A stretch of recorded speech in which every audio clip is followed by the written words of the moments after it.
क्या कर रही हो मम्मी तुम? और ये आदमी कौन है? अरे बेटा, ये मेवालाल है, यहीं पास के तबेले में काम करता है। तेरे सारे जीन्स टॉप स्कर्ट इसे दे रही हूँ। इसकी बेटी है ना, उसके काम आ जाएंगे। वही तो मैं तुमसे पूछ रही हूँ मम्मी, मेरे कपड़े इन्हें देने की क्या ज़रूरत है? अरे इसमें से तो कई ड्रेसेस मैंने एक बार भी नहीं पहने। अरे देखो तो टैग तक लगा हुआ है।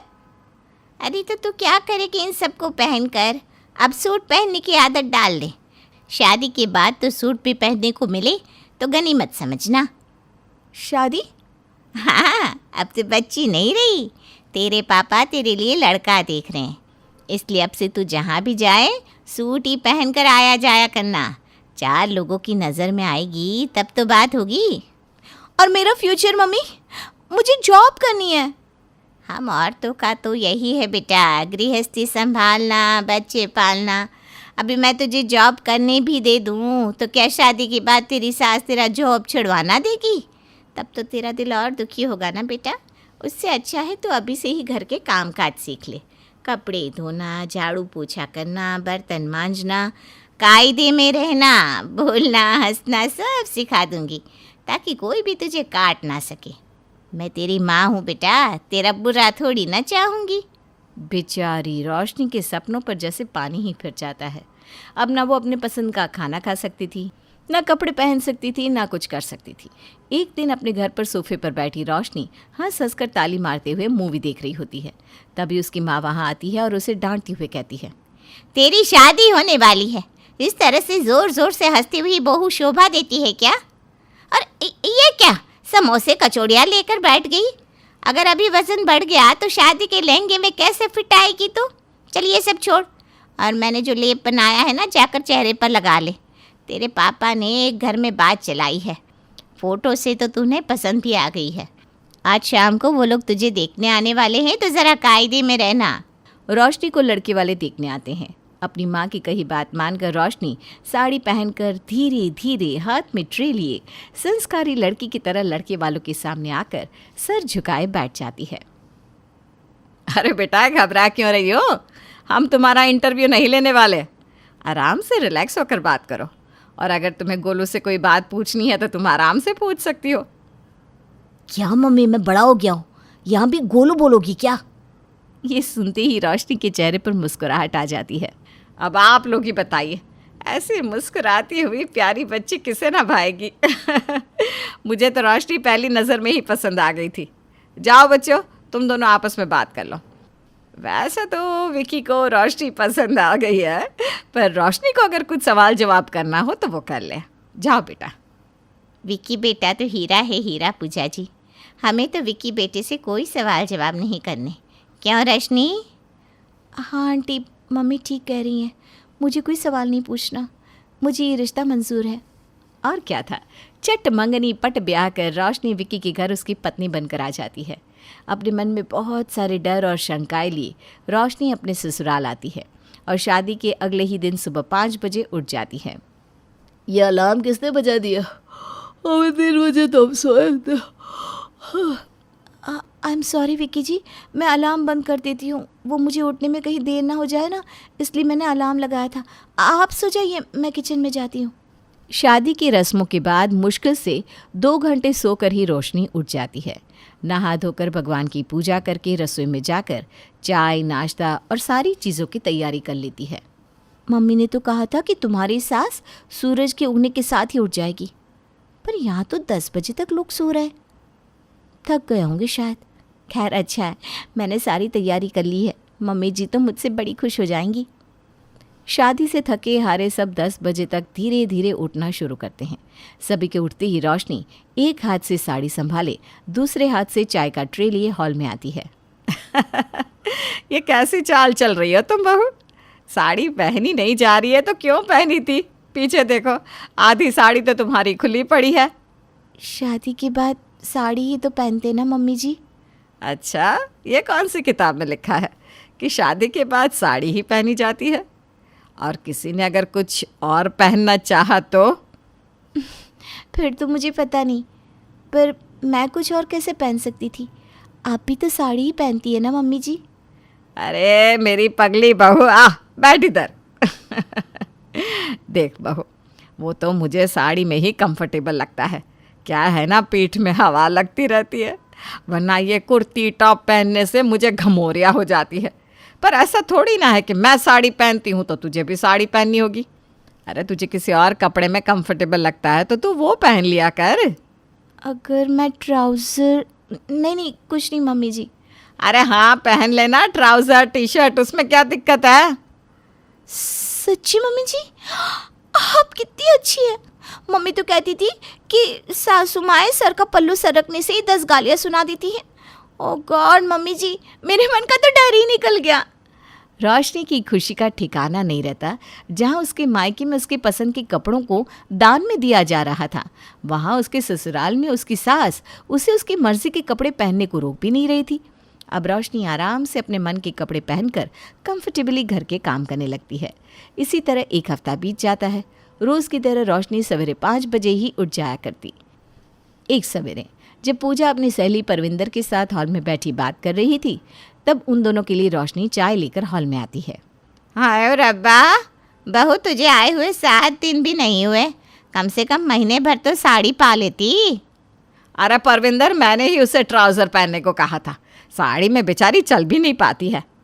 अरे कल की आई बहू को इतना छूट देगी तो ये तो उड़ ही जाएगी पूजा। परविंदर की बात सुनकर रोशनी की आंखों में आंसू आ जाते हैं। वो रोती हुई कमरे में चली जाती है। मेरे कारण मम्मी जी को क्या क्या सुनना पड़ रहा है, मैं फिर से साड़ी ही पहन लूँगी। अरे पागल है क्या बहू, कुछ तो लोग कहेंगे, है लोगों का काम है कहना। और तूने उस परविंदर के कपड़े नहीं देखे क्या? अरे जो मन करता है वो पहनती है और दूसरे की शांति में आग लगाती है। तेरी सास मैं हूँ कि वो, हैं? मैंने कुछ बोला नहीं ना, तो रो क्यों रही है? आज तो तूने मुझे ये भी नहीं पूछा कि मम्मी जी आप दोपहर में क्या खाएंगी। रोशनी अपनी सास के गले लग जाती है। उसे मानो क्या ना मिल गया था। जहाँ उसकी माँ ने उसे बताया था कि ससुराल में तुम्हारे आंसू पूछने के लिए कोई तुम्हारे पास नहीं आएगा, वहाँ हर वक्त उसके साथ डाल की तरह उसकी सास खड़ी रहती थी। एक रोज़ जब रोशनी किचन में काम करती हुई फ़ोन पर बात कर रही थी, नहीं नेहा, मैं पार्टी में नहीं आ सकती। शादी के पहले ही तो कभी मम्मी ने मुझे बैचलर्स पार्टी में जाने नहीं दिया, तो मैं अपनी सास को इस बारे में कैसे पूछ सकती हूँ। अरे अच्छा नहीं लगता ना, शादी के 1 महीने बाद बहू बाहर निकल जाए, समझ रही है ना तू। रोशनी की अपनी सहेली के साथ की बातचीत पूजा सुन लेती है और खाने के वक्त उससे कहती है, तुझे पार्टी में जाने का मन है क्या बहू? अरे बोल दे, शर्मा मत। पता है मम्मी जी, मैं ना कभी अपने दोस्तों के साथ मूवी भी नहीं गई। मुझे लगता है कि कैसा लगता होगा दोस्तों के साथ घूमने जाना, मज़ा आता होगा ना। मम्मी मना करती थी तो फिर मैं कभी नहीं गई। जब मेरी बहू आ जाएगी ना, उस वक्त मैं अपनी बुढ़ियाओं की टोली लेकर जाऊंगी घूमने। अरे तेरी बेस्ट फ्रेंड की शादी है ना, फिर तो वो अपने ससुराल चली जाएगी, हैं? मैं ड्राइवर को बोल देती हूँ, वो तुझे उसकी बैचलर्स पार्टी में ले जाएगा और पार्टी ख़त्म होने के बाद तुझे वापस भी ले आएगा। ठीक है ना बहू? ये सुनते ही रोशनी की आंखों में खुशी के आंसू आ जाते हैं। रोशनी को जीवन खुल के जीना था, जिसकी इजाज़त उसे कभी मिलती ही नहीं थी। तुम कहती थी ना मम्मी, तुम्हारी सास तुम्हें हर चीज़ में कंट्रोल करेगी, हर गलती पर 10 बातें सुनाएगी। आज तुम्हें पता है, मुझसे गलती से दाल जल गई थी और मम्मी जी ने बिना दाल के ही खाना खा लिया। मैंने तो कभी सोचा ही नहीं था कि सासू माएँ इतनी अच्छी भी हो सकती है। तुमने ना बेकार में ही मेरे मन में इतना खौफ भर दिया था मम्मी। पहले 6 महीने तो सब कोई अच्छा बनने का नाटक करता है बेटा, आगे आगे देख। और हाँ, तेरी सास ने जानबूझकर तुझे पार्टी में जाने को कहा, फिर वही कल खुद जाकर तेरे पति को इस बारे में भड़काएगी। ओह गॉड मम्मी, तुम ये सब क्या बोल रही हो? मम्मी जी ऐसी नहीं है। ये सब सुनकर ना मुझे बड़ी घबराहट हो रही है। अरे 2 मिनट प्यार से बोल ज़रूर लेगी बेटा, पर रसोई में पीसना जीवन भर तो तुझे ही पड़ेगा। वो एक काम नहीं करेगी, यही तो दुनिया का दस्तूर है। तुझे मैं बुरी लगती थी ना, अब जब ससुराल में 2400 घंटे काम करना पड़ेगा, फिर लगेगा अच्छा ही किया था, मम्मी ने मुझे सब कुछ सिखा कर भेजा। रोशनी पली बड़ी ही थी डर के माहौल में, जहाँ उसे बस यही सिखाया गया था कि उसे क्या क्या नहीं करना है, उसे क्या करने की इजाज़त है इसके बारे में सोचने भर की उसे इजाज़त नहीं थी। अब अपनी माँ की कही सुनकर वो डर से खुद ही पार्टी में नहीं जाती। अगले दिन, अरे क्या हुआ बहू, तू कल अपनी सहेली की बैचलर्स में नहीं गई? वो मम्मी जी, मैं जाने वाली थी, पर मेरे सर में इतना दर्द शुरू हो गया ना कि मैं जा ना सकी।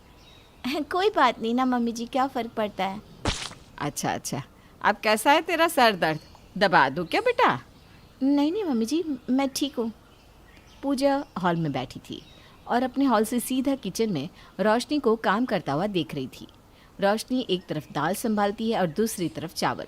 उतनी ही देर में भागकर वॉशिंग मशीन में भर रहे पानी को बंद करके भी आ जाती है।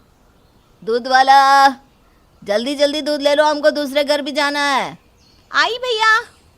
अरे तू जो कर रही है वो काम पूरा कर ले, मैं दूध ले लेती हूँ। पूजा दूध लेकर किचन में जाती है, जहाँ वो देखती है कि रोशनी बुरी तरह से पसीने से लथपथ भीगी पड़ी है। दूध को तीसरे स्टोव में चढ़ा दीजिए ना माँ जी, मैं दूध में उफान दिला देती हूँ, वरना दूध फट जाएगा। आजकल लगता है ढंग से घर की सफाई नहीं हो रही। देख तो हर तरफ जाले ही जाले लगे हैं। जाले भी उतार दे बहू, 2 हाथ से 3 काम तो तू कर ही रही है। एक और हाथ से दूध भी चढ़ा ले और दूसरे से जाले भी उतार दे। जाले रह गए क्या? अभी उतार देती हूँ मम्मी जी। अरे मेरी पगली बहू, क्या कह रही हूँ मैं और क्या समझ रही है तू? मैंने तुझे किचन में काम करने से नहीं रोका क्योंकि मुझे लगा तुझे कुकिंग का शौक है, पर आज ऐसा तो दिख नहीं रहा। सब कुछ समझने की जिम्मेदारी तेरे अकेले के थोड़ी ना है। अब से एक टाइम का खाना मैं देख लिया करूँगी, या फिर हम कुक रख लेते हैं। यहाँ भी मम्मी की बात उल्टी पड़ गई। मम्मी जी पर आप, अरे तेरे आने के पहले भी तो मैं काम करती थी ना, तो अब भी कर लूँगी, तो क्या हो जाएगा। रोशनी को विश्वास हो गया था कि उसे सास के रूप में एक माँ मिल गई है। अब दोनों सास बहू एक साथ मिलकर शॉपिंग पर जाती, घूमने जाती, घर का काम करती, किसी सहेलियों की तरह। आजकल देख रहा हूँ मम्मी, तुम तो मुझ पर बिल्कुल ध्यान ही नहीं देती। जब से रोशनी आई है तब से सब रोशनी रोशनी करते हैं। अब तो इस घर में मुझे कोई पूछता भी नहीं। तेरे लिए तो मैं हूं ना बेटा। अच्छा वैसे नवरात्रि का फंक्शन है सोसाइटी में, तो शाम को 5 बजे सब रेडी रहना, फिर मत कहना कि मैंने बोला नहीं था। शाम को सभी सोसाइटी में पहुंच जाते हैं। हर तरफ नाचना गाना, चारों तरफ लाइट्स, खुशी का माहौल। स्टेज पर आर्टिस्ट परफॉर्म कर रहे थे, जिसे देखकर रोशनी के पैर थिरकने लगते हैं। तब पूजा अपनी बहू से कहती है, लगता है तुझे नाचने का बड़ा शौक है। जा जा बहू, थोड़ा डांस कर ले। नहीं नहीं, अकेले नहीं मम्मी जी, आप चलिए मेरे साथ। अरे तुम बच्चों की उम्र है नाचने गाने की, अरे मेरी उम्र हो गई है बेटा। ये तू क्या कर रही है पूजा? क्यों मौत को दावत दे रही है? वो रेखा भी बड़ी अपनी बहू को सर पर चढ़ाती थी। उसके साथ किट्टी पार्टी जाना, उसे हॉट पैंट पहनने देना। पता है कल क्या हुआ? वो दूध वाले के साथ ही भाग गई। सही कहा आंटी जी आपने, कहीं सास अच्छी होती है तो बहू बुरी, कहीं बहुएं अच्छी होती हैं तो सास बुरी। आज मेरी सास अगर मुझे वो करने दे रही है जो मेरी इच्छा है, और उसके बाद मैं उस छूट का गलत फ़ायदा उठाऊं, तो गलत तो मैं होंगी ना, मम्मी जी नहीं। पर मैं ऐसी नहीं हूँ। हमारे घर में वो नहीं होगा जो रेखा आंटी के घर हुआ, इसका वादा मैं आपसे कर सकती हूँ। ये क्या? रोशनी अपनी सास का हाथ पकड़े स्टेज पर चली जाती है और दोनों सास बहू जमकर नाचती है। डांस करते करते पूजा का पैर मुड़ जाता है और वो नीचे गिर पड़ती है, जिससे उसकी कमर में गहरी चोट आ जाती है। अब पूजा के बुरे दिन शुरू हो गए समझो। जिस बहू के लिए सबसे बैर ले रही थी ना, बस देखो अब वही। अपनी सास को इस हालत में देखकर रोशनी फूट फूट कर रोने लग जाती है और फौरन डॉक्टर को कॉल करती है। शांत हो जाइए, अब रोइए मत। मैं देख रही हूँ पूजा जी को, लगता है ये आपकी बेटी है। मैं आपको बता देती हूँ कि क्या क्या प्रिकॉशंस लेनी है। मैं बहू उनकी, क्या हुआ है मम्मी जी को? मान गए आपको पूजा जी, पहली बार किसी बहू को सास के लिए रोता देख रही हूँ, वरना सास की चोटों का तो बहुएं इंतज़ार करती रहती हैं। पूजा को उसके घर पर ले जाया जाता है, जिसके बाद डॉक्टर उसे हिलने डुलने को बिल्कुल मना कर देती हैं। बेकार में बैठे बैठे ये क्या हो गया, अब सारा काम तुझ पर आ जाएगा बहू। विकी बेटा, तू मेरे लिए एक नर्स रखवा दे। मेरे रहते नर्स का क्या काम मम्मी जी? आपने तो माँ का फ़र्ज़ निभा दिया, अब बेटी का फ़र्ज़ निभाने की जिम्मेदारी मेरी है। रोशनी सवेरे 5 बजे ही उठकर सबसे पहले अपने सास की कमर की मालिश करती है, फिर उनके घुटनों की, और उसके बाद सभी के लिए नाश्ता तैयार करती है। अपनी सास के लिए स्पेशल दूध मलाई का खाना बनाती है, जिससे उसकी सास की हड्डियों में जान आए। समय पर अपनी सास को दवाई देती। कितना बोझ खुद पर लेगी बेटा। हाँ मम्मी जी, मैं सोच रही थी कि झाड़ू पोछे के लिए काम वाली रख लूँ। कुक के हाथों का खाना आप लोग तो खा ही नहीं पाओगे, तो खाना मैं ही देख लूँगी। अच्छा चलिए आप दवाई ले लीजिए। तभी पूजा से मिलने के लिए कमरे में परविंदर आती है। कैसी है तू पूजा अब? जिसकी बहू उसका इतना ख्याल रखती हो, उसे ठीक होने में वक्त लगेगा क्या? देख, अब तो मैं बैठने भी लगी हूँ, थोड़ा बहुत चल फिर भी लेती हूँ। मान गए तुम सास बहू की जोड़ी को। सास बहू नहीं आंटी जी, माँ बेटी की जोड़ी को। सही कहा था बेटा तूने कि सास की छूट का बहू गलत फ़ायदा उठाए तो गलती बहू की है, सास की नहीं।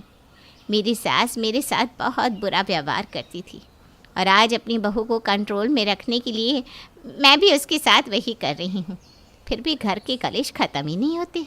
मैं तो अपनी सास के आगे च्यों तक नहीं कर सकती थी, पर मेरी बहू तो मुझ पर ही सवार शेर बनने लगी है। जैसे मेरी सास को तो तू जानती नहीं। क्या बताऊँ रोशनी बेटा, सर से अगर पल्लू भी सरक जाए ना तो मेरी सास मुझे 10 बातें सुनाती थी। पर मैंने सोच लिया था, जो मेरे साथ हो रहा है मैं अपनी बहू के साथ वैसा कभी नहीं करूँगी, चाहे कुछ भी हो जाए। और देख, भगवान ने मुझे तुझ जैसी बहू दे दी। सब किस्मत का खेल है पूजा, इस पे कोई कुछ नहीं कर सकता। पर तेरा देखकर मुझे लगता है कि अब से मैं भी अपनी बहू से थोड़ा ढंग से पेश आकर देखती हूँ। शायद हमारे घर का क्लेश भी खत्म हो जाए।